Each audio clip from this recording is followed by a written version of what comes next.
ఏందన్నా ఏందన్నా అన్న ఇక్కడ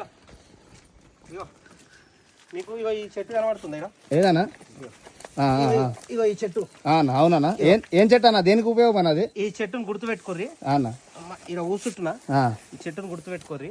ఇది వాసన చూస్తే మల్లెపువ్వు వాసన వస్తుంది. ఇది వచ్చేసి 4 సంవత్సరాలకు ఒక్కసారి ఈ చెట్టు తీగ కాస్తుంది. ఆ తీగని ఇట్లా తీసుకొని మొగడు విడిచిపెట్టిన, పెన్లం విడిచిపెట్టిన, లవ్వర్లు విడిపోయినా వీళ్ళు ఉంటారు కదా, వీళ్ళని ఏం చేయాలంటే ఈ తీగ 4 ఏళ్ళకి ఒక్కసారి, మళ్ళీ ఎప్పుడు పడితే అప్పుడు తీస్తే పని చేయదు, 4 ఏళ్ళకి ఒక్కసారి ఇది ఆదివారం అమాస పుట్టనే తీసుకోవాలి. తీసుకొని ఈ తీగను ఏం చేయాలంటే ఎవడైతే పెన్లం విడిచిపెట్టిందని బాధపడుతుంటాడో ఆన్ మీద ఆన్ మెడలు వేయాలి. మెడల తాయిత కట్టినావు అనుకో, తాయిత కట్టాలి. మెడలు వేయాలంటే తీగ మొత్తం తెంపుకో వేస్తే పని చేయదు. దాన్ని తీసుకొని ఆదివారం అమాస పూట తీసుకొని దానికి ఇంత పూజలు ఉంటాయి, ఆ పూజ చేసుకొని అది మెడల గిట్ట వేసుకున్నాడు అనుకో, తాయితల రాగి తాయితల భార్యాభర్తలు కలుసుడు కాదు.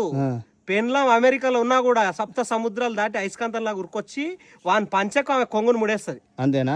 చెట్టు పేరు ఏం పేరేనా? చెట్టు పేరు అయస్కాంత శక్తి ఆయుర్వేద చెట్టు. అయస్కాంత చెట్టు, అయస్కాంత శక్తి ఆయుర్వేద చెట్టు అనమాట.